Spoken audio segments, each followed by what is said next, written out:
ایک غلام جس کے پاس نہ دولت تھی، نہ طاقت، نہ قبیلہ تھا اور نہ کوئی حیثیت، مگر اس کے دل میں ایسا ایمان پیدا ہوا کہ تاریخ آج تک اس کا نام عزت سے لیتی ہے۔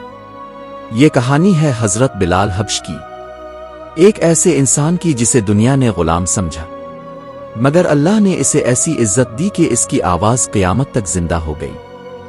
حضرت بلال حبش کی پیدائش حبشہ سے تعلق رکھنے والے ایک غلام خاندان میں ہوئی۔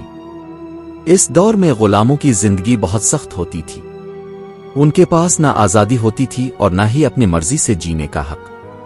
بعد میں حضرت بلال مکہ پہنچے اور ایک سردار کے غلام بن گئے۔ ان کی زندگی بھی دوسرے غلاموں کی طرح گزر رہی تھی، ہر روز محنت، ہر روز حکم اور ہر روز سختیاں۔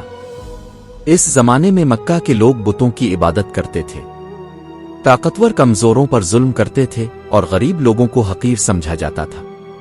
پھر ایک دن مکہ میں ایک نئی آواز بلند ہوئی، ایک ایسی آواز جس نے لوگوں کو سچائی، انصاف اور ایک اللہ کی عبادت کی دعوت دی۔ یہ آواز رسول اللہ کی تھی۔ حضرت بلال نے جب اسلام کا پیغام سنا تو ان کے دل کو عجیب سکون ملا۔ انہیں محسوس ہوا کہ یہی سچ ہے، یہی حق ہے، اور پھر انہوں نے اسلام قبول کر لیا۔ لیکن ان کا یہ فیصلہ آسان نہیں تھا۔ جب ان کے مالک کو معلوم ہوا کہ بلال مسلمان ہو گئے ہیں تو وہ غصے سے آگ بگولا ہو گیا۔ اس نے حضرت بلال پر ظلم شروع کر دیے۔ دوپہر کے وقت جب مکہ کی ریت آگ کی طرح جلتی تھی، حضرت بلال کو زمین پر لٹا دیا جاتا، ان کے ہاتھ باندھ دیے جاتے، ان کے سینے پر بھاری پتھر رکھ دیا جاتا اور پھر کہا جاتا، اسلام چھوڑ دو، محمد کا دین چھوڑ دو۔ مگر ہر بار حضرت بلال کے ہونٹوں سے صرف ایک آواز نکلتی، احد، احد، یعنی اللہ ایک ہے، اللہ ایک ہے۔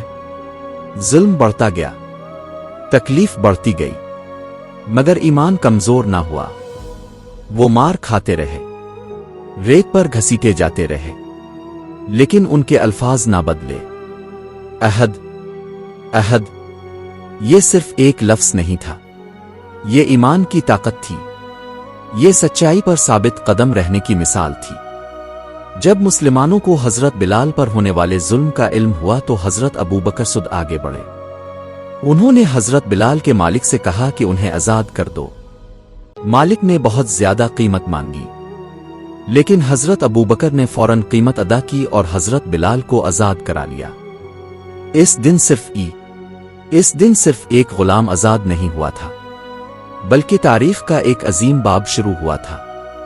ہجرت کے بعد مسلمان مدینہ پہنچ گئے، اسلام تیزی سے پھیلنے لگا۔ پھر ایک سوال پیدا ہوا کہ لوگوں کو نماز کے لیے کیسے بلایا جائے؟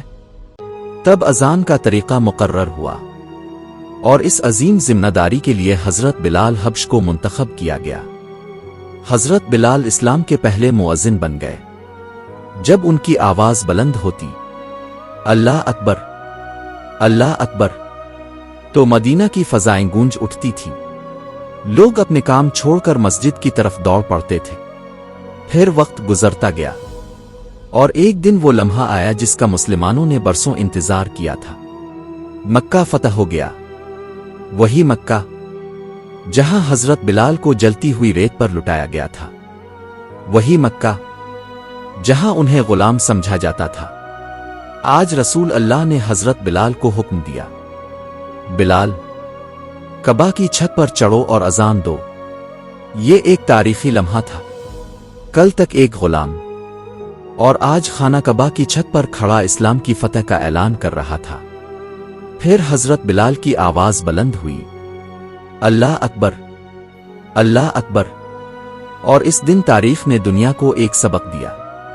انسان کی عزت دولت، رنگ اور نسل سے نہیں ہوتی، بلکہ ایمان، صبر اور کردار سے ہوتی ہے۔ حضرت بلال حبش دنیا سے رخصت ہو گئے، مگر ان کی کہانی آج بھی زندہ ہے، اور شاید جب بھی دنیا میں کہیں اذان کی آواز بلند ہوتی ہے، تاریخ خاموشی سے کہتی ہے، یہ بلال کی کامیابی ہے۔